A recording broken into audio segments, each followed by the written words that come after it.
As the American Revolution came to an end, people had very different ideas about what would happen to the land known as Kentucky. Some wanted it to stay a part of Virginia. Some wanted it to become a new U.S. state. Some wanted it to become an independent nation. Some wanted to sell the land to settlers, following in the footsteps of Daniel Boone across the Cumberland Gap. And others wanted it to remain a hunting ground for the Cherokee and Shawnee. And some even wanted it to be part of the Spanish Empire, which controlled the Mississippi River and the lands west of it. Kentucky was rich in resources, but trading was hard because it was bordered by the Appalachian Mountains to the east, and Spain refused to let them use the Mississippi. Kentuckians were upset that neither Congress nor the Virginia legislature would stand up to the Spanish. Leaders like Isaac Shelby, who would go on to become Kentucky's first governor, held conventions to talk about breaking away from Virginia. A newcomer, James Wilkinson, had his own ideas. He drummed up support for making Kentucky an independent nation, free to negotiate for itself. He ignored the Spanish trade ban and took a flatboat of goods down the Mississippi.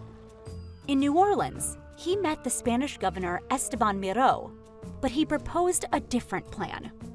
He could convince Kentucky to break away from the U.S. so it could become a territory controlled by Spain's king for a price.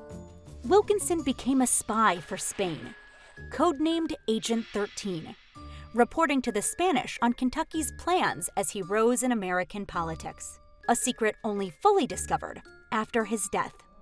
National leaders who wanted a stronger federal government were busy drafting the U.S. Constitution.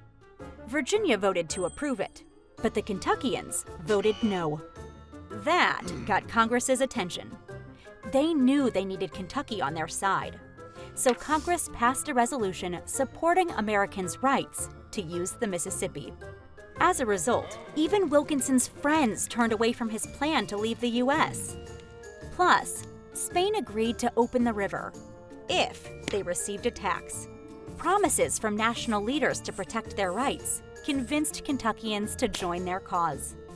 They held another convention and made their big decision. They wrote to the new president, George Washington, "We choose statehood." Finally, on June 1, 1792, the first state west of the Appalachian Mountains was born.